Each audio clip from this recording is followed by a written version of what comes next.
নীল আকাশের বুক চিরে উড়ে গেল যেন একটা শঙ্খচিল। সেদিকে তাকিয়ে রইলাম আমি। তারপর মুখ নামিয়ে দেখলাম দূরে দাঁড়িয়ে আছে কিছু নাম না জানা গাছপালা, আর দূর থেকে কারা যেন আমাকে ইশারা করে ডাকছে। ওই ইশারায় সাড়া দেওয়ার তীব্র ইচ্ছে আমাকে যেন প্রতি পদে পেয়ে বসলো। আমি হতভম্বের মতো পা বাড়িয়ে দিচ্ছিলাম, কিন্তু ঠিক সেই সময় কে যেন আমাকে পিছন থেকে ডেকে উঠল। তারানাথ, ওইদিকে যাওয়ার সময় যে তোমার এখনো হয়নি। তোমার অসুস্থ স্ত্রী যে তোমার পথ চেয়ে বসে আছে, তাকে ফেলে রেখেই তুমি চলে যাবে। অকালে যে তার প্রাণ ঝরে যাবে। তুমি ফিরে আসো। এই কথাটা শুনে আমি দ্বিধায় পড়ে গেলাম। পেছন থেকে এবার আমার মা আমাকে ডেকে উঠলেন। তারপর অশ্রু সজল কণ্ঠে বলে উঠলেন, যাস না খোকা, তুই ছাড়া আর আমার কে আছে? নিজের মায়ের কোল ছেড়ে চলে যাবি? আমার বুক ফাটা কান্না কি তোকে একটুও নাড়া দিচ্ছে না? চলে আয় বাবা, চলে আয়। দেখলাম অসংখ্য মুখ, যাদের এক সময় আমি চিনতাম, তারা আমাকে পিছু টানের বেড়া দিয়ে এমনভাবে বেঁধে রেখেছে যে আমার পক্ষে সামনের দিকে এগিয়ে যাওয়াটা আর সম্ভব নয়। আমি দুহাত মাথায় দিয়ে বসে পড়লাম, আর তারপরেই আমার কাঁধে একটা হাত এসে পড়ল। আমি বিস্মিত হয়ে চোখ খুললাম আর দেখলাম আমার সামনে বসে আছে ওই সাধু। তার ঠোঁটের কোণে লেগে থাকা হাসিটা অত্যন্ত তাৎপর্যপূর্ণ। চারদিকে তাকিয়ে দেখি নিবিড় অন্ধকারকে ঠেকিয়ে রাখার আপ্রাণ চেষ্টা করে চলেছে সাধুর সম্মুখে জ্বলতে থাকা ধুনি। ওই ধুনিটাই যেন আমাকে প্রেরণা জোগালো। সাধুর কণ্ঠে এবার কথা ফুটে উঠল। উনি মৃদু হেসে বললেন, তারানাথ, দেখলি তুই সংসার জীবন ত্যাগ করতে পারবি না। আমি তো আগেই তোকে বলেছিলাম, সাধন মার্গে পা রাখলেও তুই ওই পর্যায়ে পৌঁছসনি যেখান থেকে তুই সংসারের মায়া ছিন্ন করে সন্ন্যাসের দিকে পা বাড়াতে পারবি। এর জন্য দরকার অনেক উচ্চকোটির সাধনা। এই তোর এই জন্মের নিয়তি। কথাগুলো আমাকে যেন সবকিছু ভুলিয়ে দিল। আমি সাধনা করতে এসেছি নাকি কোনো গোলক ধাঁধায় ফেঁসে গিয়েছি। ধীরে ধীরে আমার চোখের সামনে থেকে ওই অলৌকিক অভূতপূর্ব দৃশ্যগুলো যেন সরে যেতে লাগলো। কানে এসে পৌঁছলো কাঠের গাঁট ফাটার চড়চড় শব্দ। আমি পা রাখলাম বাস্তবের মাটিতে। আর শুধু তাই নয়, ওই সময়ই দূর থেকে একপাল শিয়াল ডেকে উঠল আর্তস্বরে। এই পর্যন্ত বলে তারানাথ পাসিংশ সিগারেট ধরালেন। তারপর শোক টান দিতে দিতে অন্যমনস্ক হয়ে পড়লেন। আমরা থম মেরে ওনার গল্প বলার প্রতীক্ষায় বসে রইলাম। ঠাকুর মশাইয়ের কাছে আজকে আসার কোনো পরিকল্পনাই ছিল না, কিন্তু যেভাবে মেঘ ঘনিয়ে এসে প্রতি 1 ঘন্টা অন্তর অন্তর বৃষ্টি দিয়ে পথঘাট সবকিছু ভিজিয়ে দিচ্ছিল, তাতে আর উদাস মন কিছুতেই ঘরে থাকতে চাইল না। বিলেতি ম্যাগাজিনগুলো নেড়ে চেড়ে দেখলাম, খাপ খাচ্ছিল না আজকের আবহের সঙ্গে। তাই সিগারেট ধরিয়ে বেরিয়ে পড়লাম। তারানাথের অলৌকিক গল্প শুনতে ভালো লাগে। গিয়ে দেখি কিশোরী এসে পৌঁছয়নি। তারানাথ একটা খোলা হুঁকোতে তামাক সেজে আলবলার নলে জুত করে টান দিচ্ছিলেন। আমার অধৈর্যতা দেখে উনি ঠোঁটের কোণে সারল্যের হাসি ফুটিয়ে বললেন, তোমার আরেক বন্ধু চলে এলো বলে, কিন্তু ব্যাপার হলো কি জানো, তাকে ভিজতে হবে একটু, এই যা। ভিজতে হবে? ছাতা নিশ্চয়ই সাথে করে না নেওয়ার কারণে, তাই নয় কি? না, ঠিক তা নয়। আসলে তার মধ্যকার কৌতূহল আর চঞ্চলতাই এটার জন্য দায়ী। এই বাদলার দিনেই তো তোমরা আসো, আর সাধারণত এলে পরে গল্প শোনার লোভে একটু সময় নষ্ট হোক, সেটাও চাও না। ওই কারণেই বললাম আর কি। বলতে বলতেই কিশোরী এসে হাজির হলো।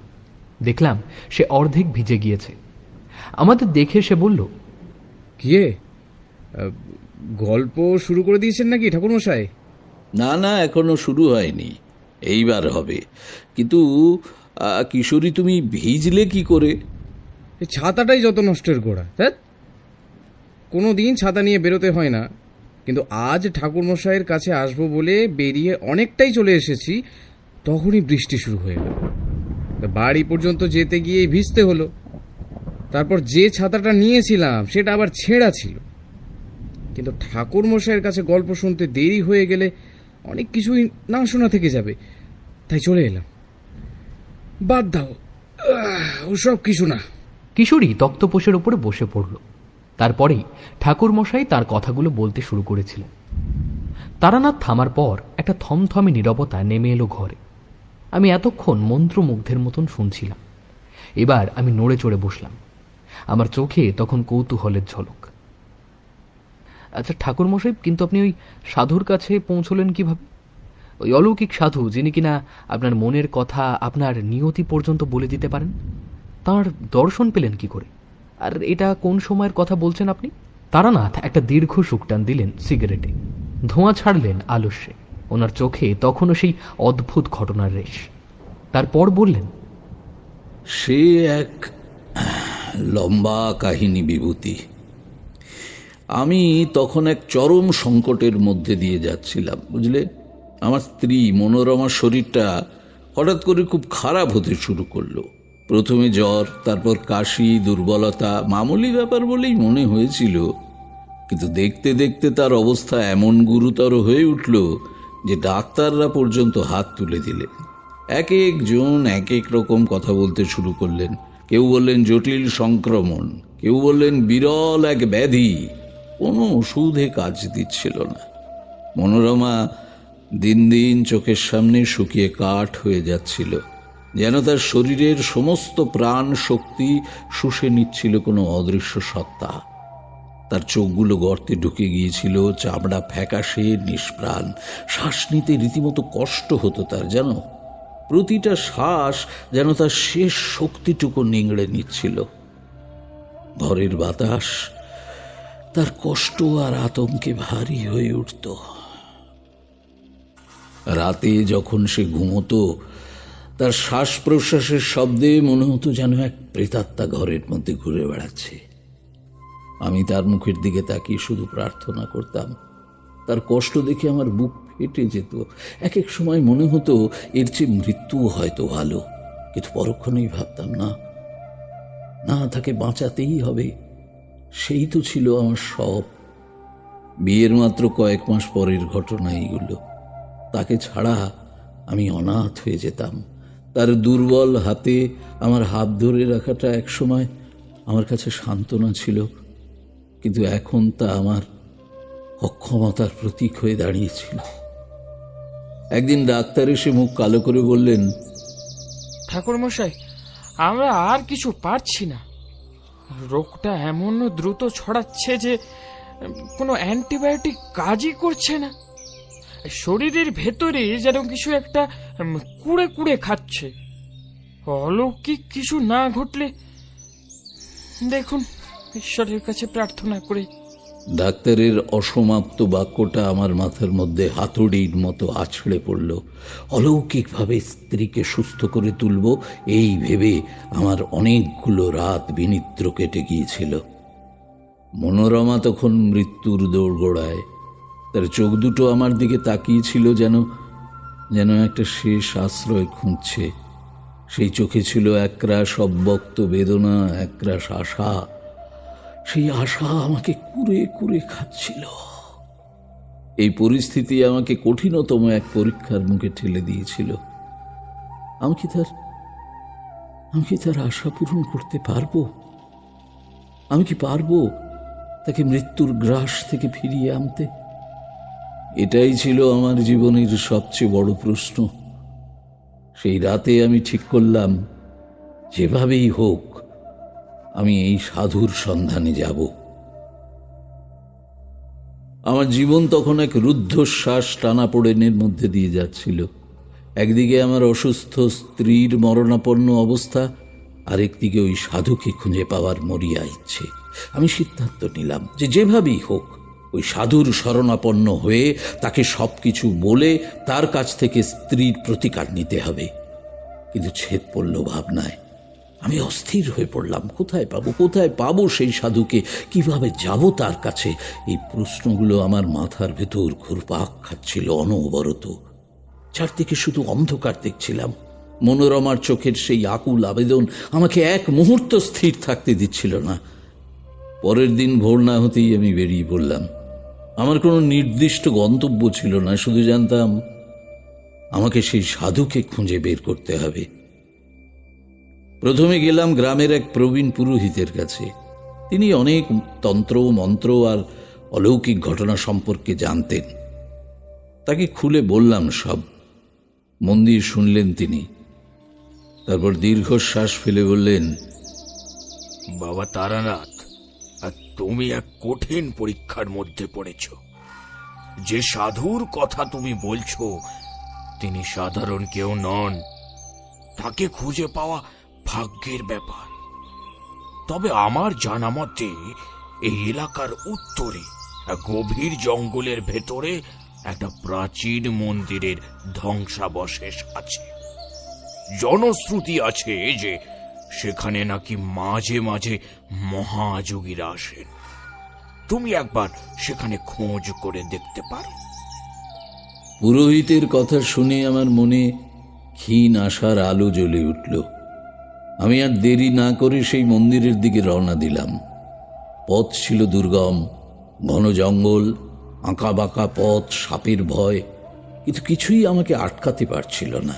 আমার মাথার মধ্যে তখন শুধু মনোরমার মুখ আর তার বেঁচে থাকার আকুতি। হাঁটতে হাঁটতে ক্লান্ত হয়ে পড়তাম। কাছাকাছি জলাশয় দেখলে সেই জলেই মুখ ধুয়ে আবার হাঁটতে শুরু করতাম। প্রায় সারা দিন হাঁটার পর অবশেষে আমি সেই ধ্বংসাবশেষের কাছে পৌঁছলাম। চারপাশে নীরবতা, শুধু পাখির ডাক আর ঝিঝি পোকার আওয়াজ। এক গা ছমছমে পরিবেশ। মন্দিরের কাঠামো প্রায় বিলীন হয়ে গেছে, শুধু কিছু ভাঙা ইট আর পাথরের স্তূপ পড়ে আছে। সেখানে জনমানবের চিহ্নও ছিল না।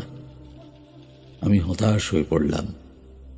তবে কি পুরোহিত মশাই ভুল বলেছেন, নাকি আমি ভুল জায়গায় এসেছি? আমার মন ভেঙে যাচ্ছিল। হঠাৎ বুঝতে পারলে, হঠাৎ দূরে একটা ক্ষীণ আলোর রেখা দেখতে পেলাম।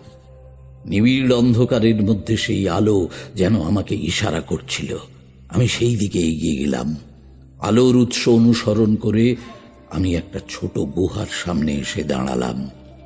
গুহার মুখে জ্বলছিল একটা ধুনি, আর সেই ধুনির সামনে বসেছিলেন একজন রক্ত বস্ত্র পরিহিত সাধু।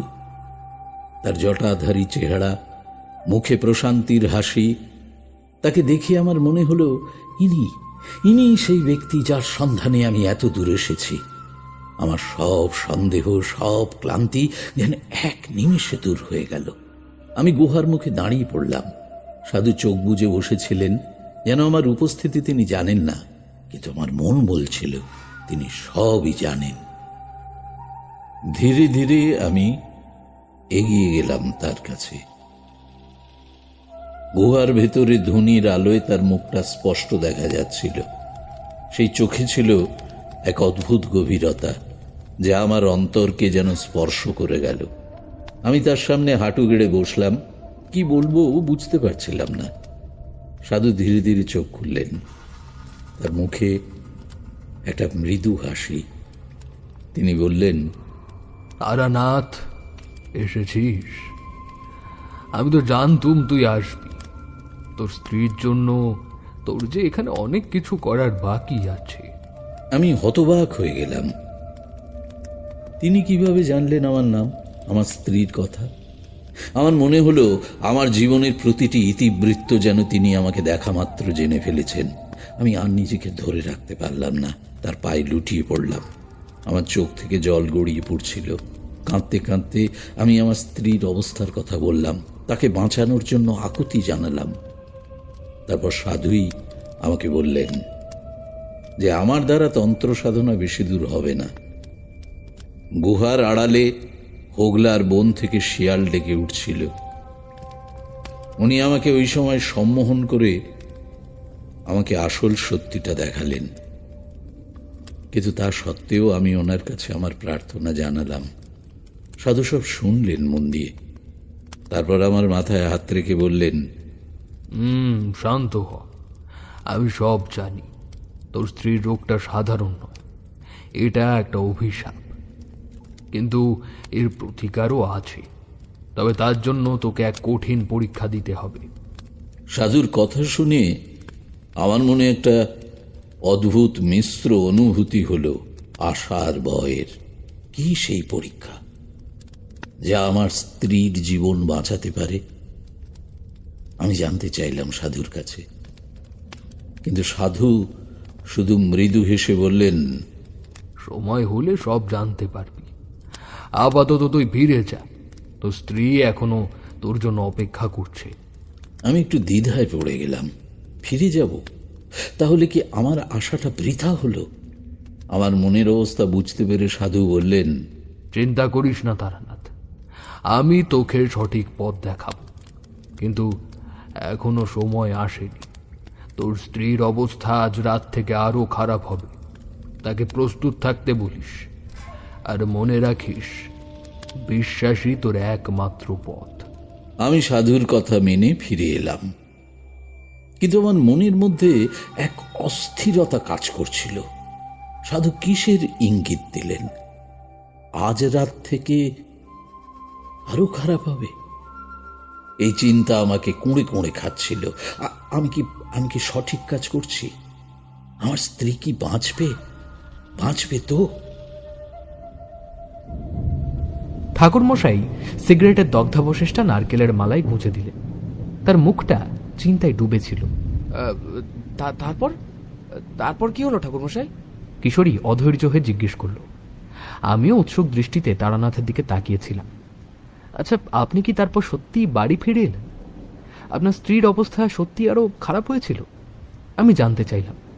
উত্তরে উনি এক মুখ ধোঁয়া ছেড়ে বললেন, হ্যাঁ বিভূতি, ঠিকই ধরেছ তুমি। সাধুর কথা অক্ষরে অক্ষরে বলেছিল। সেদিন রাতে মনোরমার অবস্থা সত্যি সত্যি আরো খারাপ হয়ে গিয়েছিল। মনে হচ্ছিল যেন ওর শেষ নিঃশ্বাস যে কোনো মুহূর্তে বেরিয়ে আসবে। সেই রাতের কথা মনে পড়লে আজও আমার গা শিউড়ে ওঠে। মনোরমার শ্বাস প্রশ্বাস আরো দুর্বল হয়ে গিয়েছিল, বুকের ওঠানামা প্রায় থেমে গিয়েছিল, তার শরীর বরফের মতো ঠান্ডা হয়ে আসছিল। ডাক্তাররা যতটুকু আশা দিয়েছিলেন তাও সেদিন শেষ হয়ে গিয়েছিল। আমি পাগলের মতো এদিক ওদিক ছুটোছুটি করছিলাম। কি করব কিছুই বুঝতে পারছিলাম না। সাধুর কথাগুলো আমার কানের কাছে বাজছিল। ঈশ্বরের প্রতি বিশ্বাসী তোর একমাত্র পথ। পরের দিন ভোর না হতেই আমি আবার সেই জঙ্গলের পথে রওনা দিলাম। এবার আর কোনো দ্বিধা ছিল না আমার মনে। একটাই লক্ষ্য, সাধুর কাছে পৌঁছানো, যেভাবেই হোক। কিন্তু এইবার পথটা যেন আরো দুর্গম মনে হচ্ছিল। জঙ্গল আরো ঘন, পথ আরো পিচ্ছিল। মনে হচ্ছিল প্রকৃতিও যেন আমাকে পরীক্ষা করছে। বারবার পা পিছলে যাচ্ছিল, কাঁটায় শরীর আঁচড়ে যাচ্ছিল, কিন্তু তবুও আমি থামিনি। প্রতিটা পদক্ষেপে আমার স্ত্রীর কষ্ট আর তার বাঁচার আকুতি আমাকে শক্তি যোগাচ্ছিল। প্রায় 2 দিন পর আমি আবার সেই গুহার সামনে পৌঁছলাম। শরীর আর চলছিল না, মুখে ছিল ক্লান্তি আর উদ্বেগের ছাপ। গুহার সামনে পৌঁছে দেখি সাধু ধনির সামনে বসে চোখ মুজে আছেন। আমাকে দেখেও তিনি চোখ খুললেন না। আমি তার সামনে বসে পড়লাম। আমার গায়ে আর শক্তি ছিল না। খানিকক্ষণ পর সাধু চোখ খুললেন। তার চোখে সেই একই প্রশান্তি। তারানাথ, তুই এসেছিস। তোর বিশ্বাস তোকে এখানে এনেছে। তোর স্ত্রীর কষ্টও আমি জানি। আমি আকুল হয়ে বললাম, সাধুজি আমার স্ত্রীকে বাঁচান। সে আর বেশি দিন বাঁচবে না। তার রোগটা কিসের দয়া করে বলুন, এর প্রতিকার কি? সাধু এবার গভীর দৃষ্টিতে আমার দিকে তাকালেন। তার চোখে ফুটে উঠল এক ধরনের জ্যোতি। তিনি বললেন, শোন তারানাথ, তোর স্ত্রীর রোগটা কোনো সাধারণ ব্যাধি নয়। এটা একটা ভয়ঙ্কর অভিশাপ যা তাকে তিলে তিলে শেষ করে দিচ্ছে। এই কথা তোকে আগেই বলেছি, তবু আবার অভিশাপ সম্পর্কে জানিয়ে দিচ্ছি। বিভূতি, এই জানলার কপাটগুলো একটু বন্ধ করে দাও তো, বৃষ্টির ছাট ঢুকছে ঘরে। যাও। আমি উঠে গিয়ে জানলা বন্ধ করে দিলাম। তারপর নিজের আসন গ্রহণ করে বসে পড়লাম। উনি বলতে শুরু করলেন। হ্যাঁ, যে কথা বলছিলাম, তো সাধুর কথা শুনে আমার বিস্ময়ের অবধি ছিল না। আমিও ওনার সামনে সমান কৌতূহল নিয়ে জানতে চাইলাম আসল কাহিনীটা। উনি ধুনিতে কিছু চালাকাঠ দিয়ে আগুন খুঁচিয়ে বলতে লাগলেন, আজ থেকে প্রায় 50 বছর আগে তোর শ্বশুরবাড়ির গ্রামে এক ভয়ঙ্কর ঘটনা ঘটেছিল। তোর শ্বশুর মশাইয়ের এক দুঃসম্পর্কের আত্মীয় ছিল, নাম মদন মোহন পরামানিক। সে ছিল গ্রামের সবচেয়ে ধনী এবং প্রভাবশালী ব্যক্তি। তার প্রচুর জমি জমা, ব্যবসা বাণিজ্য ছিল, কিন্তু তার একটি বড় দুর্বলতা ছিল। সে ছিল অত্যন্ত লোভী এবং স্বার্থপর। মদন মোহন যখন যা একবার চাইতো তা তাকে পেতেই হতো, যে কোনো মূল্যে। ওই গ্রামে একটি দরিদ্র পরিবার ছিল, যাদের একমাত্র সম্বল ছিল তাদের পৈতৃক ভিটে মাটি আর একটা ছোট্ট পুকুর। সেই পুকুরে প্রচুর মাছ ছিল, যা তাদের জীবিকার প্রধান উৎস। মদন মোহন পরামানিক সেই পুকুরটি জোর করে দখল করতে চেয়েছিল। সে জানত যে এই পুকুর পেলে তার ব্যবসা আরো বাড়বে। পরিবারটি বহু অনুনয় বিনয় করল, মদন মোহনের পায়ে পর্যন্ত ধরল, কিন্তু তার মন গড়ল না। সে তাদের ভিটে মাটি থেকে উচ্ছেদ করার জন্য সব রকম চেষ্টা করতে লাগলো, এমনকি জমিদারের সহায়তায় লেঠেল লাগিয়ে দিল। একদিন রাতে যখন পরিবারের সবাই ঘুমোচ্ছিল, মদন মোহন তার লেঠেল নিয়ে এসে তার ঘর বাড়ি ভেঙে দিল এবং পুকুরটি এবং বাড়িটা দখল করে নিল। পরিবারটি সর্বস্ব হারিয়ে পথে বসল। কিন্তু সেই পরিবারের এক বৃদ্ধা ছিল, যিনি ছিলেন একজন সিদ্ধ সাধিকা। তিনি কোনোদিন নিজের সাধনার কথা কাউকে জানান, নীরবে নিজের কাজ করতেন। সর্বস্ব হারিয়ে চোখের জল ফেলতে ফেলতে সেই বৃদ্ধা মদন মোহনের কাছে এলেন এবং তার কাছে বিচার চাইলেন, কিন্তু মদন মোহন তাকে তাড়িয়ে দিল। বৃদ্ধা তখন ক্রোধে উন্মত্ত হয়ে মদন মোহনের দিকে তাকিয়ে এক ভয়ঙ্কর অভিশাপ দিলেন। তিনি বললেন, মদন মোহন, তুই আমার সর্বস্ব কেড়ে নিয়েছিস। তোর বংশের কোনো নারী কোনো দিন শান্তিতে বাঁচতে পারবে না। তোর বংশে যে মেয়ে জন্মাবে, সে এমন এক রোগে আক্রান্ত হবে যা তাকে ধীরে ধীরে মৃত্যুর মুখে ঠেলে দেবে। এই অভিশাপ তোর বংশের প্রতিটি প্রজন্মের উপর বর্তাবে, যতক্ষণ না পর্যন্ত তোর বংশের কেউ এই পাপের প্রায়শ্চিত্ত করে।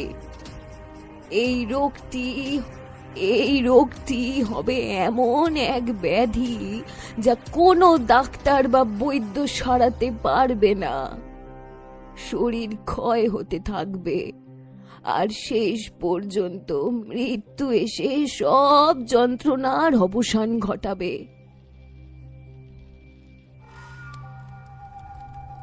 এই কথা বলে সেই বৃদ্ধা গ্রাম ছেড়ে চলে গেলেন এবং তারপর থেকে তাকে আর কেউ দেখে।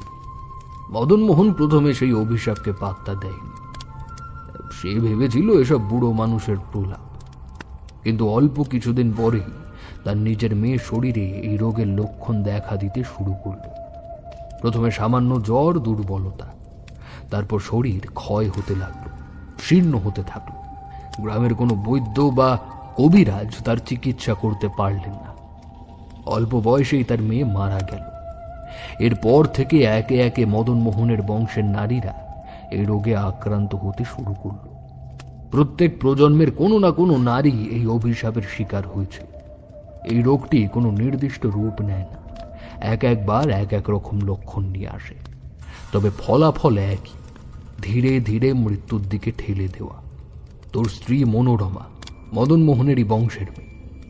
সম্পর্কটা দূরের হলেও সেই অভিশাপ তাকে আজ মৃত্যুর মুখে ঠেলে দিয়েছে। সে আজ সেই অভিশাপেরই শিকার। সাধুর কথা শুনে আমি স্তব্ধ হয়ে গেলাম। আমার গা শিউড়ে উঠল। চোখের সামনে আমার স্ত্রীর রোগ ক্লিষ্ট মুখটা মনে পড়ে গেল। আর সেই সাথেই আরেকটা কথা আমার মনে পড়ল যে মনোরমার পরিবারে অনেক মেয়ে অল্প বয়সে মারা গিয়েছিল বলে একটা জনশ্রুতি ছিল, কিন্তু কেউ তার সঠিক কারণ জানত না। আজকে সাধুর কথা শুনে সব আমার কাছে পরিষ্কার হয়ে গেল। আমি সাধুর কাছে জানতে চাইলাম, তাহলে কি মনোরমাকে বাঁচানোর কোনো উপায় নেই? এই অভিশাপ থেকে মুক্তির কি কোনো পথ নেই? সাধু আমার দিকে তাকিয়ে একটা গভীর দীর্ঘশ্বাস ফেললেন, তারপর বললেন, আছে তারানাথ, কিন্তু সেই পথ অত্যন্ত কঠিন।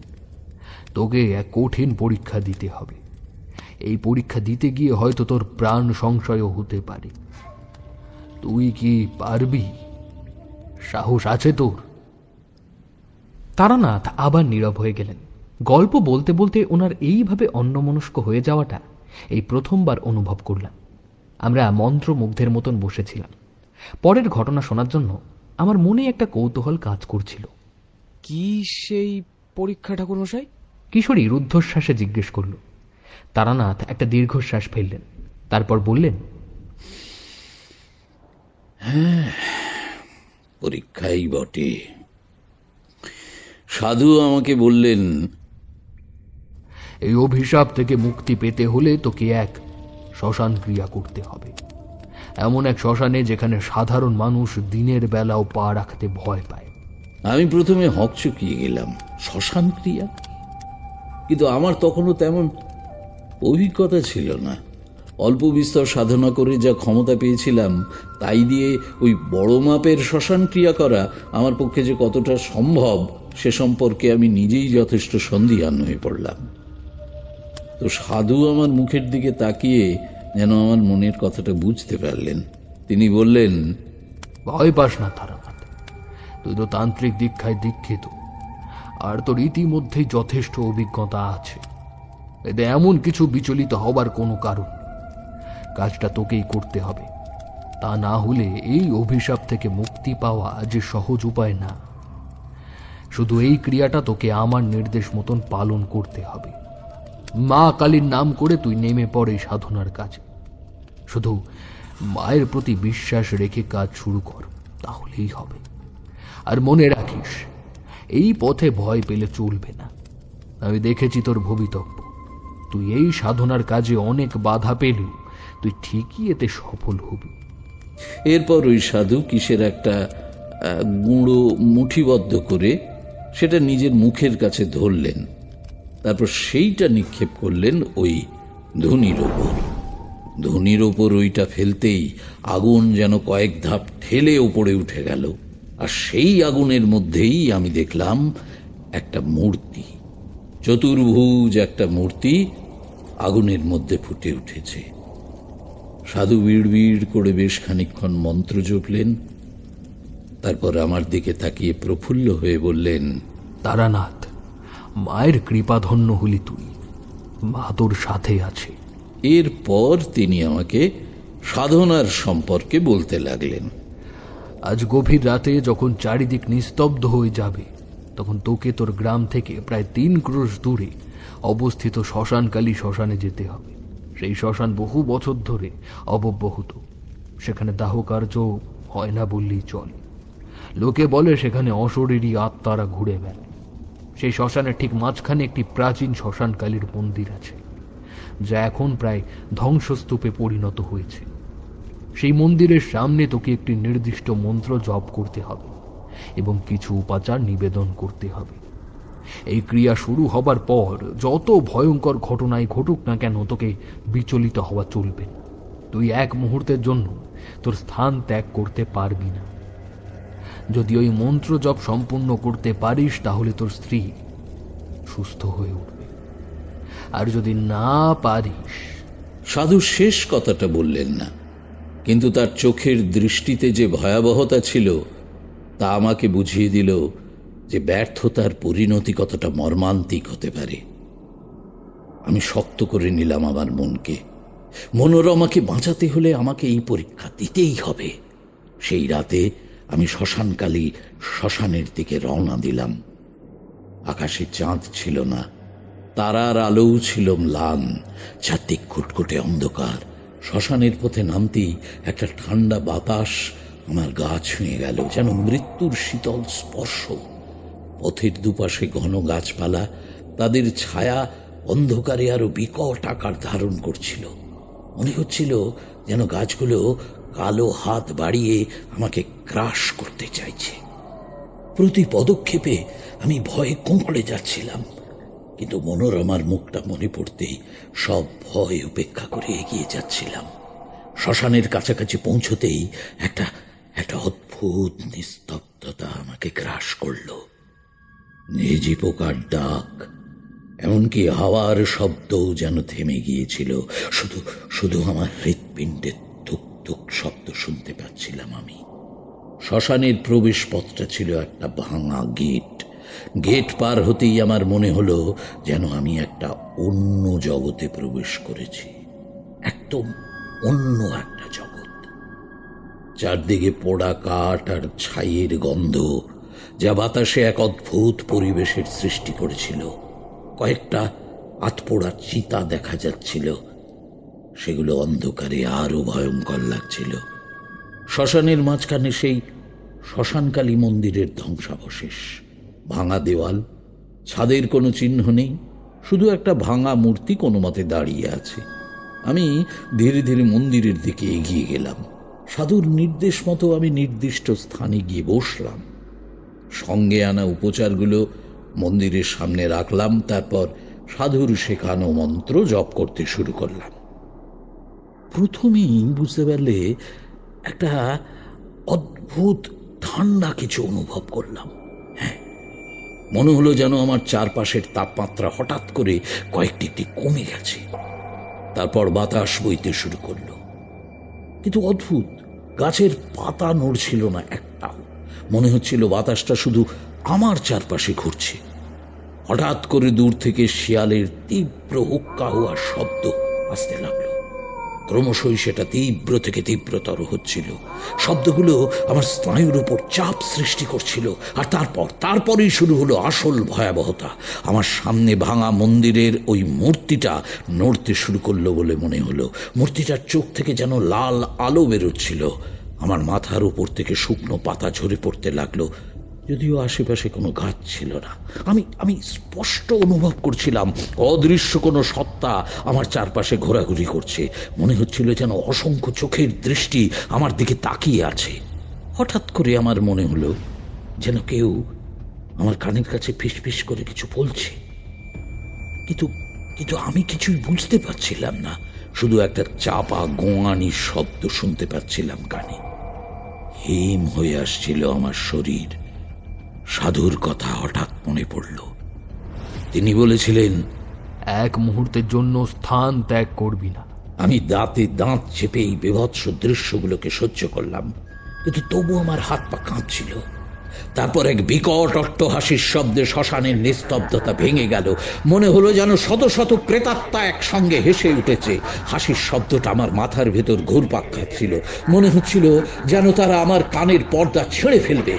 আমি আতঙ্কিত হয়ে উঠলাম।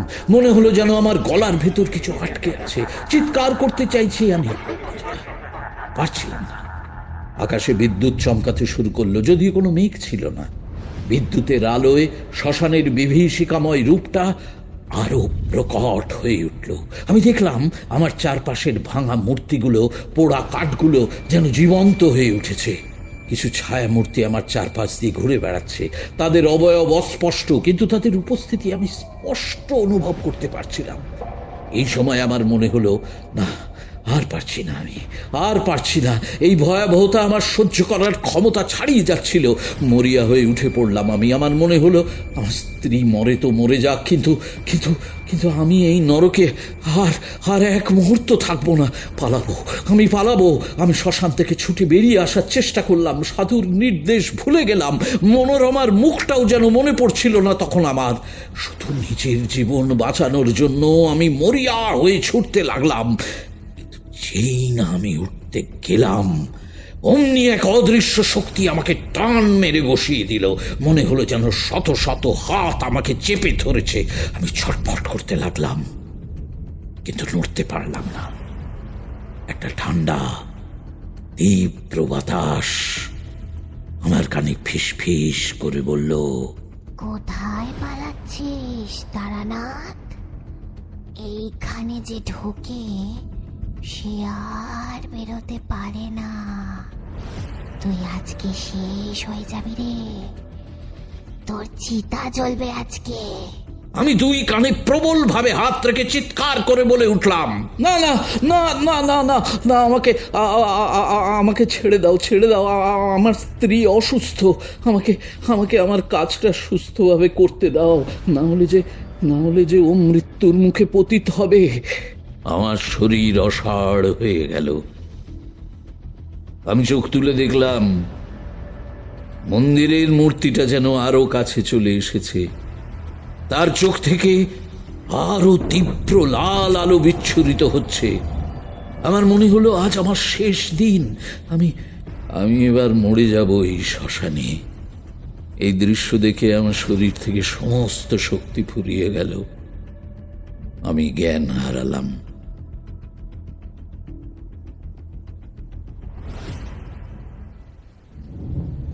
ঠাকুরমশাই কথাগুলো বলে থামলেন। তার কপালে বিন্দু বিন্দু ঘাম জমেছিল, যেন তিনি সত্যি সেই রাতের বিভীষিকা আবার প্রত্যক্ষ করছেন। কিশোরী আর আমি দুজনেই নিশ্চুপ ছিলাম। আমাদের চোখে জেগে উঠল ভয় আর বিস্ময়। কিশোরী জিজ্ঞেস করল, তারপর কি হলো ঠাকুরমশাই? আপনি কি ওখানে জ্ঞান হারালেন? হ্যাঁ কিশোরী, ওখানেই জ্ঞান হারালাম। জ্ঞান হারাবার পর আমার মনে হয়েছিল যেন এক অনন্ত গভীর খাদে তলিয়ে যাচ্ছি। আমার চারপাশের অন্ধকার আরো গাঢ় হয়ে আসছিল, আর সেই সঙ্গে একটা বিকট শব্দ আমার কানের পর্দায় আঘাত হানছিল। মনে হচ্ছিল যেন অসংখ্য অশরীরী আত্মা আমাকে ছিঁড়ে খাচ্ছে। এই ভয়াবহতা কতক্ষণ স্থায়ী হয়েছিল জানি না। হঠাৎ করে একটা তীব্র আলোর ঝলক আমার চোখ ঝলসে দিল। আমি ধড়মড় করে চোখ খুললাম। চারদিকে তাকিয়ে দেখি নিবিড় অন্ধকার আর নেই। ভোরের আলো যেন শ্মশানের বুকে এসে পড়েছে। বাতাস শান্ত, কুকুরের ডাক নেই, সে বিকট অট্টহাসিও আর শোনা যাচ্ছে না। শুধু পোড়া কাঠের গন্ধটা এখনো বাতাসে মিশে আছে। আমার শরীর বেশ অবসন্ন ছিল। মাথাটা টিপে ধরে উঠে বসার চেষ্টা করলাম। শ্মশানকালী মন্দিরের দিকে তাকালাম। ভাঙা মূর্তিটা এখনো আগের মতোই দাঁড়িয়ে আছে। তার চোখ থেকে সেই লাল আলো আর বিচ্ছুরিত হচ্ছে না। কিন্তু একটা অদ্ভুত পরিবর্তন আমার চোখে পড়লো। বুঝতে পারলে, মূর্তির পায়ের কাছে রাখা উপচারগুলো যেন অক্ষত রয়েছে। হ্যাঁ, একেবারে অক্ষত রয়েছে, অথচ চারপাশে কিছু নতুন ফুল আর বেলপাতা ছড়িয়ে আছে, যা আমি আগে দেখিনি। আর আমার নিজের গায়ে, পোশাকে একটা তাজা মাটির গন্ধ, যেন আমি সদ্য স্নান করে উঠেছি। আমার মনে হলো, আমি কি ঘুমিয়ে পড়েছিলাম নাকি সবটাই দুঃস্বপ্ন ছিল? কিন্তু আমার শরীরের প্রতিটি অঙ্গ প্রত্যঙ্গের ব্যথা জানান দিচ্ছিল যে যা ঘটেছিল তা কোনো দুঃস্বপ্ন ছিল না। আমি সেই অদৃশ্য শক্তির টানে বসে পড়ার পর জ্ঞান হারিয়েছিলাম, এটা নিশ্চিত। তাহলে কি সাধুর পরীক্ষা ব্যর্থ হলো? মনোরমাকে কি তাহলে আর বাঁচানো যাবে না? এই চিন্তাটা আমাকে আবার বিচলিত করে তুলল। আমি উঠে দাঁড়াবার চেষ্টা করলাম, কিন্তু শরীরটা যেন আমার বশে নেই। টলতে টলতে গেটের দিকে এগোতে লাগলাম। শ্মশান থেকে বেরিয়ে গ্রামের দিকে হাঁটছি, তখনও দিনের আলো ভালো করে ফোটেনি। পথটা এবার যেন আরো দীর্ঘ মনে হচ্ছিল। আমার মনে হচ্ছিল সাধুর পরীক্ষা হয়তো সম্পূর্ণ হয়নি, হয়তো আমি ব্যর্থ হয়েছি। আমার মনে কোনো সিদ্ধির অনুভূতি নেই, আছে শুধু ভয় আর হতাশা। গ্রামের কাছাকাছি এসে আমি একটা জলাশয়ের কাছে থামলাম। জল খেয়ে শরীরটাকে সতেজ করার চেষ্টা করলাম।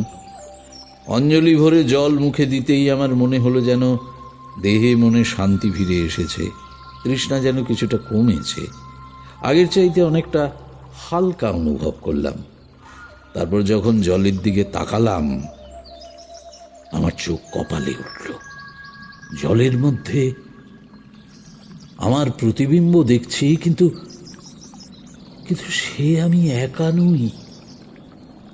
আমার ঠিক পাশেই যেন একটা অস্পষ্ট ছায়া ভেসে উঠল। প্রথমে ভেবেছিলাম আলোর ভুল, কিন্তু যতই চোখ দুটো রগড়ালাম ততই ছায়াটা স্পষ্ট হয়ে উঠছে। কি এটা?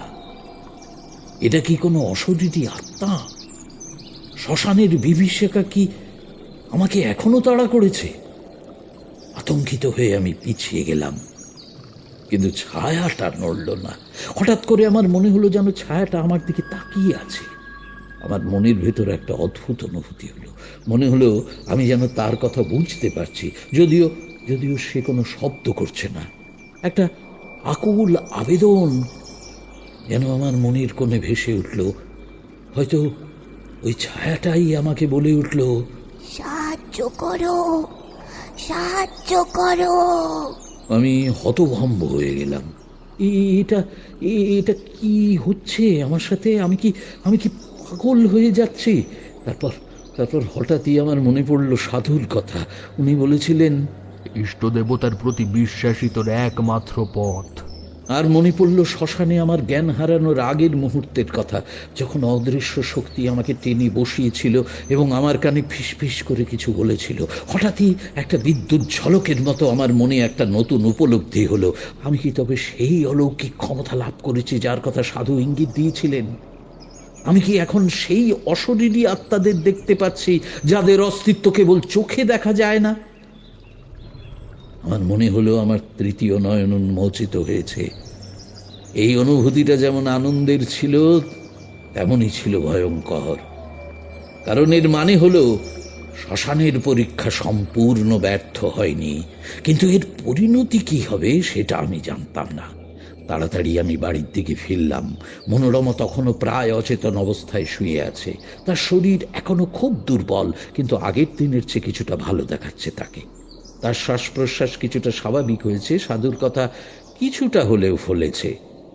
আমার মনের মধ্যে একটা মিশ্র অনুভূতি হলো, আনন্দ আর ভয়ের। সাধু কি তবে এটাই বোঝাতে চেয়েছিলেন? গেলাম আমি গ্রামের পুরোহিতের কাছে, খুলে বললাম তাকে সব। শ্মশানে যা ঘটেছে, জ্ঞান হারানোর পর যা অনুভব করেছি, আর জলাশয়ে সেই ছায়া দেখা। পুরোহিত মশাই মন দিয়ে সব শুনলেন। তার মুখে ফুটে উঠল এক গভীর চিন্তার রেখা। তিনি মাথা নেড়ে বললেন, তারানাথ, তুমি এক কঠিন পরীক্ষায় উত্তীর্ণ হয়েছ।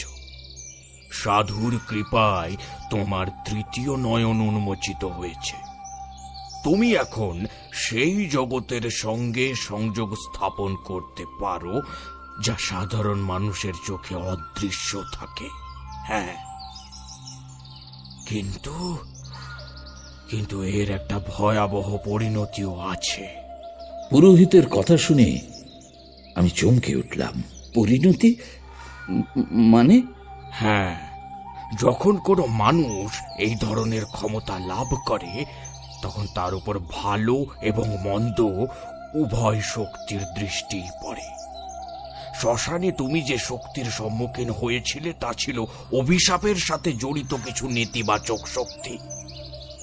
তারা হয়তো তোমাকে পরীক্ষা করছিল, অথবা তোমার ক্ষমতাকে আটকাতে চাইছিল।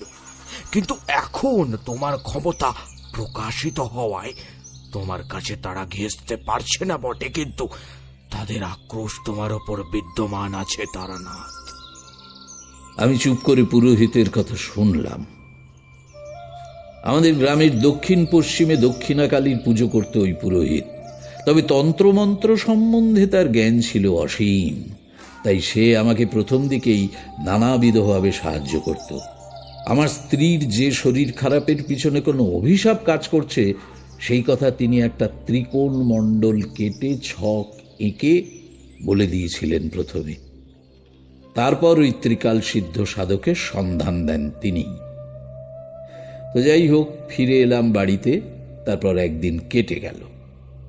রাতে আহার করে শুয়ে পড়লাম, কিন্তু রাতে ঘুম হলো না।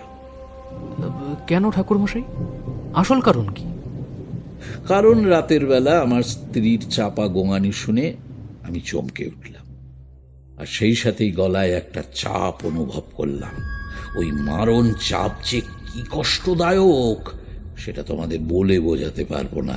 চোখ খুলতেই দেখি অন্ধকার ঘরে শুধু জ্বলছে একজোড়া লাল রঙের আগুন রঙা চোখ, আর সেই আলোতে দেখলাম আমার স্ত্রী আমার গলা চেপে ধরেছে। হ্যাঁ, আমার স্ত্রী। তার নাক দিয়ে গরম ধোঁয়া বের হচ্ছিল।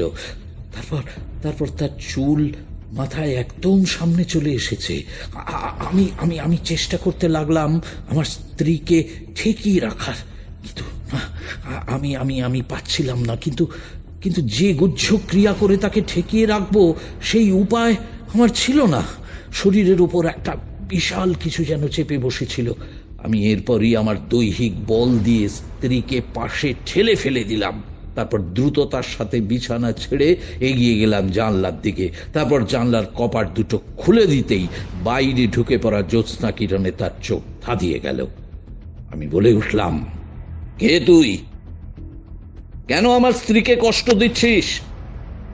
তুই জানিস না আমি এখন সিদ্ধ সাধক?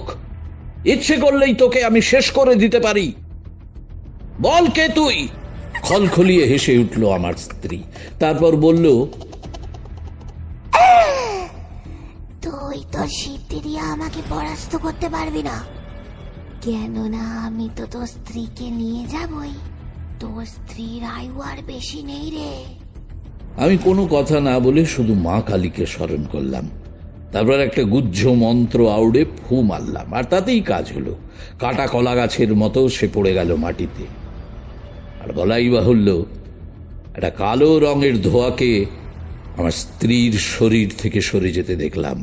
আশপাশ দুলে উঠল, আসবাবপত্রগুলো কেঁপে উঠল মৃদু কম্পনের ঠেলায়, আর আয়নার কাঁচটা ভেঙে চুরমার হয়ে গেল।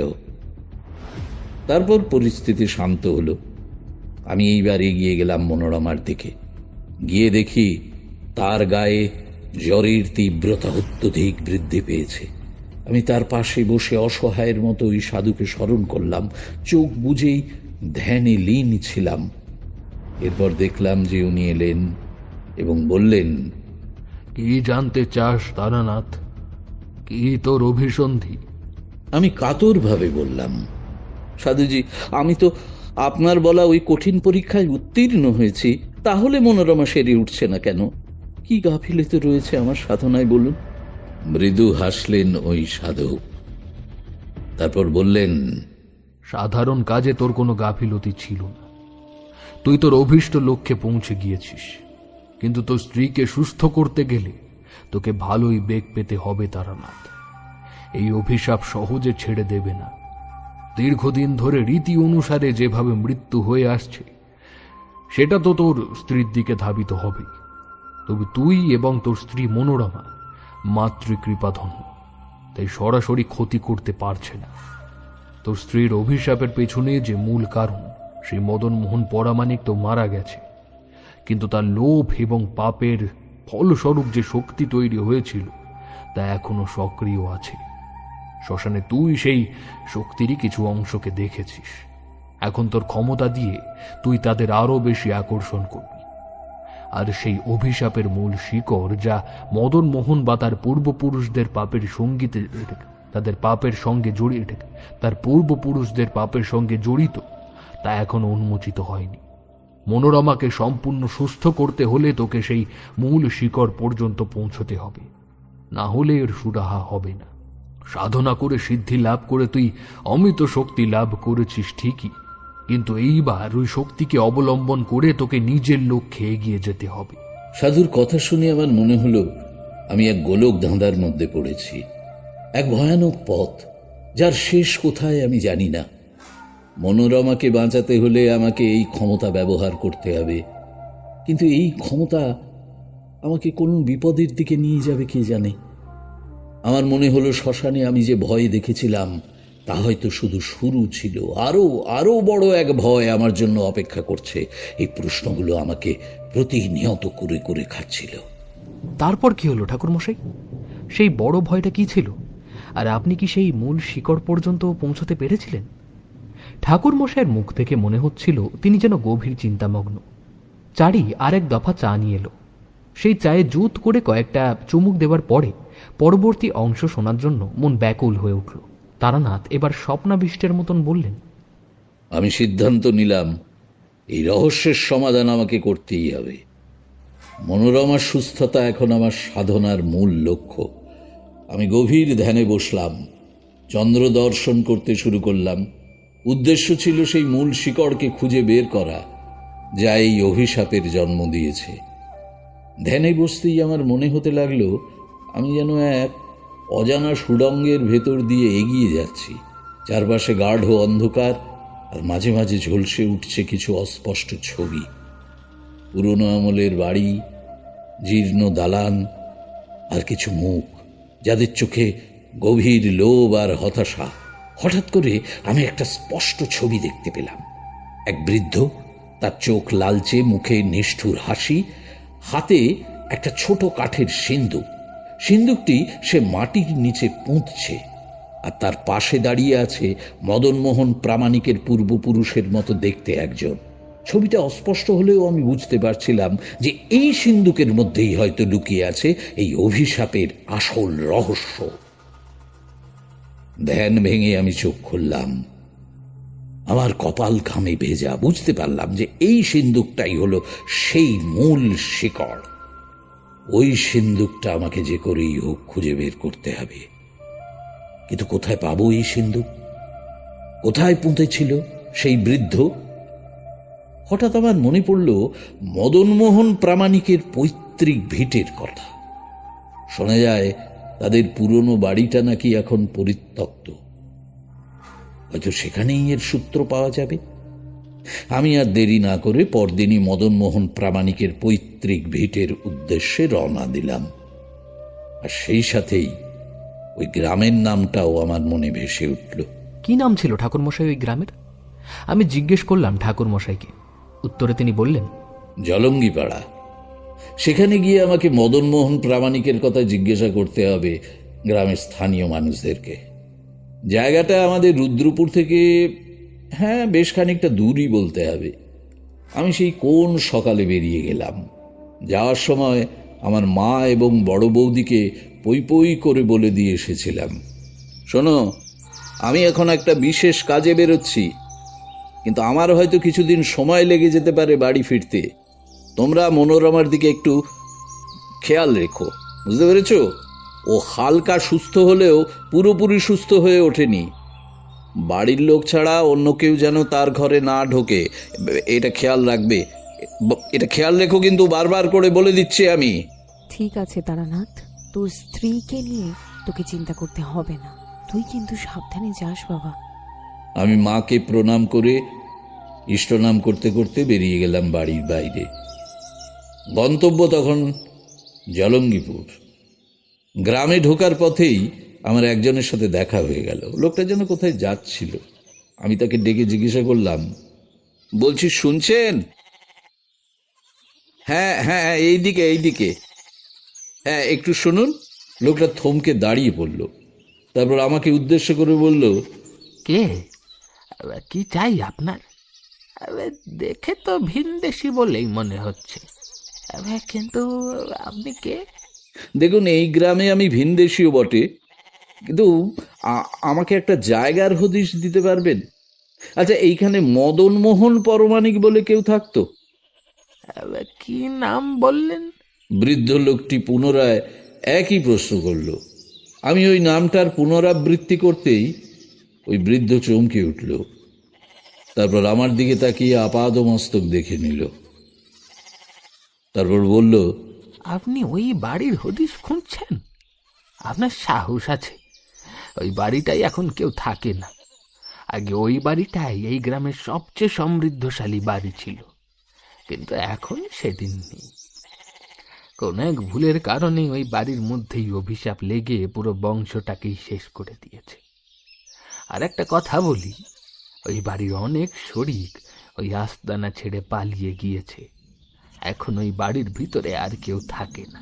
আপনি আমাকে শুধু পথের হদিশটা দিন, তাহলেই হবে। প্রবল অনিচ্ছা সত্ত্বেও ওই বৃদ্ধ আমাকে দূরের দিকে ইশারা করে দেখিয়ে দিল। আমি দূর থেকে একটা বড় বাড়ির আবছা মূর্তি দেখতে পেলাম। উনি যেতে যেতে বললেন, খুব সাবধান, ওখানে যাবেন না বলে দিচ্ছি। হ্যাঁ, ওখানে যাবেন না। বহু খোঁজাখুঁজির পরে আমি ওই বিশাল ধ্বংসস্তূপ পেলাম। আসলে মদনমোহনের পৈতৃক ভিটেটা ছিল গ্রামের দক্ষিণ প্রান্তে শ্মশানের কাছে। বাড়িটা দেখে মনে হলো যেন শত শত বছর ধরে কেউ এখানে আসেনি। চারপাশে আগাছার জঙ্গল, ভাঙা পাঁচিল, আর পোড়ো বাড়িটার প্রতিটি ইঁটে যেন এক রক্তাক্ত ইতিহাস লুকিয়ে আছে। ভেতরে ঢুকতেই একটা ঠান্ডা ভেজা হাওয়া আমার শরীরকে একেবারে হিম করে দিল। মনে হলো যেন অসংখ্য প্রেতাত্মা আমার আশেপাশে ঘুরছে। আমি গুহ্য মন্ত্র উচ্চারণ করতে করতে বাড়ির প্রতিটি কোণ খুঁজতে লাগলাম। বাড়ির উঠোনে একটা ভাঙা তুলসী মঞ্চ ছিল। আমার কেমন যেন মনে হতে লাগলো এইখানেই কিছু একটা লুকিয়ে থাকতে পারে। হ্যাঁ, ঠিক এইখানে। মন্ত্র জপতে জপতে আমি মাটি খুঁড়তে শুরু করলাম। কিছুক্ষণ খোঁড়ার পরেই কোদালের মাথায় একটা শক্ত কিছু ঠেকলো। আরও একটু খুঁড়তেই বেরিয়ে এলো একটা ছোট পুরনো কাঠের সিন্দুক। হ্যাঁ, সিন্দুকটি বের করতেই চারপাশে ছড়িয়ে পড়ল একটা অদ্ভুত বিকট গন্ধ। সিন্দুকটা খুলতেই আমার চোখ কপালে উঠল। ভেতরে মানুষের হাড়গোড় আর কিছু রক্ত মাখা পুরনো পুঁথি। রক্তগুলো শুকিয়ে একেবারে কালো হয়ে আছে। পুঁথিগুলোয় পুরনো বাংলা হরফে কি যেন লেখা ছিল। আমি ধীরে ধীরে পুঁথিগুলো পড়তে শুরু করলাম। পড়তে পড়তে আমার শরীর শিউরে উঠল। পুঁথিগুলো ছিল মদনমোহন প্রামাণিকের পূর্বপুরুষের লেখা। তারা নাকি বংশ পরম্পরায় প্রেত সাধনা করত। গ্রামের সহজ সরল মানুষদের বিভিন্নভাবে শোষণ করত, তাদের সর্বস্ব কেড়ে নিত, আর যারা প্রতিবাদ করত তাদের উপর চলত অকথ্য নির্যাতন। তাদেরই একজন ছিলেন আমার স্ত্রীর পূর্বপুরুষ, মনোরমার পূর্বপুরুষ। মদনমোহনের পূর্বপুরুষরা মনোরমার পরিবারকে মিথ্যে অপবাদ দিয়ে গ্রাম ছাড়া করেছিল, আর তাদের জমি জমা ধন সম্পদ সব আত্মসাৎ করেছিল। আর সেই পাপের ফলস্বরূপ মদনমোহনের বংশে এক গভীর অভিশাপ নেমে আসে। সেই অভিশাপের মূল শিকড় ছিল এই সিন্দুকের ভেতরে। আমি বুঝতে পারলাম যে এই সিন্দুক, এই হাড়গোড় আর এই পুঁথিগুলোই সেই অভিশাপের প্রতীক, মূল শেকড়। এই অভিশাপেই মনোরমাকে ধীরে ধীরে মৃত্যুর দিকে ঠেলে দিচ্ছিল। আমি সিন্দুকটি নিয়ে শ্মশানে ফিরে এলাম। মনে পড়ল সাধু বাবার কথা। তোর ক্ষমতা দিয়ে তুই তাদের আরো বেশি আকর্ষণ করবি। তাই হয়তো যখনই আমি সিন্দুকটি খুললাম তখনই চারপাশে এক বিভীষিকাময় পরিস্থিতি তৈরি হলো। শ্মশানের বাতাস ভারী হয়ে উঠল। মনে হলো যেন অসংখ্য অতৃপ্ত আত্মা আমাকে ঘিরে ধরেছে। তাদের কান্নার শব্দে আমার কানে তালা লেগে যাওয়ার উপক্রম। আমার মনে হলো এই অভিশাপ খণ্ডন করা সহজ হবে না, এই শক্তি অনেক শক্তিশালী। আমি চোখ বুজে মা কালীকে স্মরণ করলাম। আমার শরীর কাঁপতে শুরু করলো, কিন্তু আমি হার মানলাম না। আমি সিন্দুকের ভেতরের মড়ার খুলি হাড়গুলো বের করে আগুনে নিক্ষেপ করলাম আর গুহ্য মন্ত্র জপ করতে লাগলাম। পুঁথিগুলো আগুনে পুড়তেই চারপাশের শব্দ তীব্র থেকে তীব্রতর হতে লাগলো।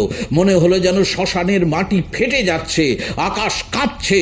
হঠাৎ করে বাতাসের মধ্যে থেকে ভেসে এলো এক বিকট হাসি।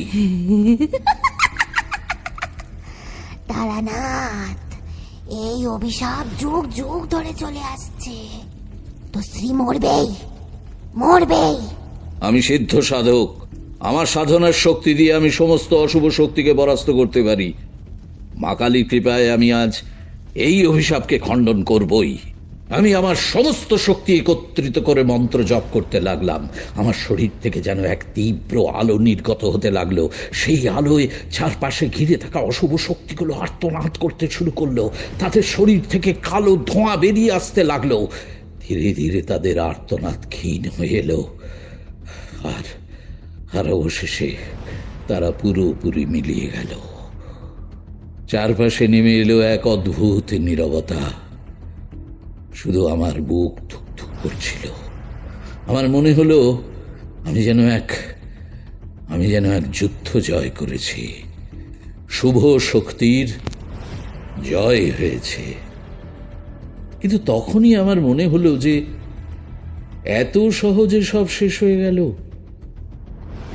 আমার ভেতরের এক অমোঘ শক্তি আমাকে বলল, এই অভিশাপের আরো গভীরে কিছু বাকি আছে তারানাথ।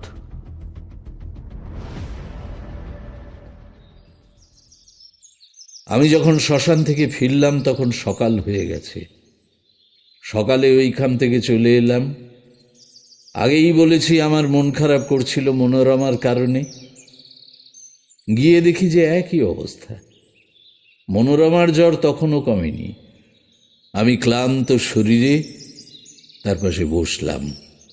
আমার মনে হলো আমি হয়তো সম্পূর্ণ অভিশাপটা খণ্ডন করতে পারিনি। সাধু বাবার কথা আবার মনে পড়ল। এই অভিশাপ সহজে ছেড়ে দেবে না। আমি স্ত্রীর মাথায় হাত বুলিয়ে দিতে দিতে বললাম, চিন্তা নেই, তোমাকে আমি সম্পূর্ণ সারিয়ে তুলব, কিচ্ছু চিন্তা করো না। তুমি শুধু আমাকে কিছুক্ষণ সময় দাও। দরকার পড়লে আমি নিজের প্রাণ বিসর্জন দিয়েও তোমাকে সুস্থ করে তুলব, কিচ্ছু চিন্তা করো না তুমি। হ্যাঁ, দেখো তুমি ঠিক সেরে উঠবে। মনোরমা অশ্রু সজল চোখে শুধু আমার দিকে চাইল। তার চোখের কোণ থেকে বেরিয়ে আসছিল জলের ধারা। আমার একটা হাত সে চেপে ধরল, তারপর বলল, আমি তোমাকে সম্পূর্ণ বিশ্বাস করি। তুমি হয়তো আমাকে ফিরিয়ে আনতে পারবে। কিছুদিন ধরেই আমার পূর্বপুরুষদের দেখতে পাচ্ছি। ওরা আমাকে হাত ছানি দিয়ে ডাকে, কিন্তু ওই সময় তোমার আর সংসারের সকলের মুখটা এমনভাবেই মনে পড়ে যে আমি কিছুতেই ছেড়ে চলে যেতে পারি না। আমি স্ত্রীর হাত শক্ত করে চেপে ধরলাম, বললাম, কিচ্ছু হবে না তোমার, বলছি তো আমি আছি না। সন্ধ্যার দিকে আমি আবার ধ্যানে বসলাম। এবার আমার মন আরো গভীরে প্রবেশ করল।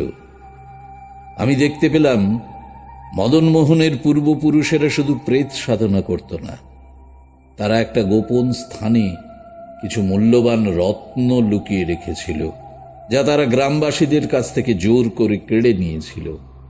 সেই রত্নগুলো ছিল তাদের পাপের মূল উৎস, আর সেই রত্নগুলোর উপর তাদের অতৃপ্ত আত্মাদের এক শক্তিশালী বন্ধন ছিল। এই রত্নগুলোই ছিল তাদের পাপের ফলস্বরূপ তৈরি হওয়া শক্তির চূড়ান্ত উৎস। এইবার আমি বুঝলাম আসল কারণ। এই রত্নগুলোই ছিল সেই মূল শিকড়, যা মদনমোহনের লোভ এবং পাপের চূড়ান্ত ফলস্বরূপ তৈরি হয়েছিল। এই রত্নগুলো যতক্ষণ পর্যন্ত না সঠিক স্থানে ফিরে যাবে, ততক্ষণ পর্যন্ত এই অভিশাপ পুরোপুরি খণ্ডন হবে না। এ আমি বেশ বুঝতে পেরেছিলাম। পরের দিন সকালে আমি আবার রওনা দিলাম সেই পুরনো ভিটের উদ্দেশ্যে। এবার কিন্তু আমি আরো সতর্ক হয়ে পা ফেলছিলাম। ভিটের মধ্যে ঢুকে একটা মরচে পড়া দরজা খুললাম। মশাল জেলে নিয়ে আমি সেই সুড়ঙ্গের ভেতর নামতে শুরু করলাম। নিচে অন্ধকার আর স্যাঁতস্যাঁতে পরিবেশ। আমার মনে হলো যেন আমি মৃত্যুর দুয়ারে এসে পৌঁছেছি। সুড়ঙ্গের নিচে নেমে আমি দেখতে পেলাম একটা ছোট পাথরের গর্তের মধ্যে কিছু রত্ন ঝলমল করছে। রত্নগুলো হাতে নিতেই আমার শরীর শিউরে উঠল। তাদের থেকে যেন এক অশুভ শক্তি নির্গত হচ্ছিল। আমি রত্নগুলো নিয়ে শ্মশানে ফিরে এলাম। এবার আর দেরি করলাম না। রত্নগুলোকে আমি মা কালীর চরণে অর্পণ করে গুহ্য মন্ত্র জপ করতে লাগলাম। আমার সাধনার সমস্ত শক্তি দিয়ে আমি এই রত্নগুলোর উপর থেকে অশুভ শক্তির বন্ধন ছিন্ন করার চেষ্টা করলাম। মনে হলো যেন তীব্র এক ঝড় উঠেছে, চারপাশের গাছপালা দুলে উঠল, মাটি কাঁপতে লাগলো, আকাশ থেকে যেন বজ্রপাত নেমে এলো। আমি অনুভব করলাম রত্নগুলো থেকে ধীরে ধীরে অশুভ শক্তি মুক্ত হচ্ছে। তাদের ঝলমলে আলো এখন আর অশুভ লাগছে না, বরং এক পবিত্র আভায় ভরে উঠছে। আমি রত্নগুলো মাটির নিচে পুঁতে দিলাম, তার উপর এক যন্ত্রমণ্ডল নির্মাণ করে দিলাম, যাতে ওই মন্ত্রপুত যন্ত্রকে মন্ত্র ছাড়া কিছুভাবেই সক্রিয় করা না যায়। আর যে আগুনের ধুনি জ্বালিয়ে এই সব কাজ করছিলাম সেটা নিভিয়ে দিলাম। আর তারপর সেখান থেকে কিছুটা ছাই নিজের কাছে রেখে দিলাম। শ্মশান থেকে বাড়ি ফিরে এসে আমি দেখলাম যে মনোরমার জ্বর কমতে শুরু করেছে। আমি তবু ওই ছাই এক চিমটি নিয়ে সেটা তার দু পায়ের মধ্যে স্পর্শ করিয়ে দিলাম। দেখলাম তার মুখ থেকে সেই বিভীষিকাময় চিহ্নগুলো যেন ধীরে ধীরে মুছে যাচ্ছে। আমি তার পাশে বসে তার হাত ধরলাম। তার শরীরটা এখন আর অতটা গরম ছিল না। ধীরে ধীরে মনোরমা চোখ খুলল। তার চোখে ফিরে এসেছে সেই পুরনো উজ্জ্বলতা। দুর্বল কণ্ঠে সে বলল, তুমি এসেছো? আমি কি ঠিক হয়ে গেছি? আমার চোখে জল এসে গেল। আমি মনোরমার দিকে এক দৃষ্টি কিছুক্ষণ চেয়ে রইলাম। আমার সাধনা সফল হয়েছে, আমার সাধনা। ধীরে ধীরে সুস্থ হয়ে উঠল মনোরমা। কয়েকদিনের মধ্যেই সে আবার আগের মতো প্রাণবন্ত হয়ে উঠল। তার মুখে সেই পুরনো হাসিও ফিরে এলো। আমি বুঝতে পারলাম যে আমার জীবনের সবচেয়ে কঠিন পরীক্ষাটা আমি পাশ করেছি। আমার ক্ষমতা দিয়ে আমি শুধু মনোরমাকে বাঁচাইনি, একটা পুরনো অভিশাপকেও খণ্ডন করেছি। এই অভিজ্ঞতা আমাকে আরো মনে বল জুগিয়েছিল। বুঝেছিলাম আমাকে এই পথে চলতে হবে আরো অনেক।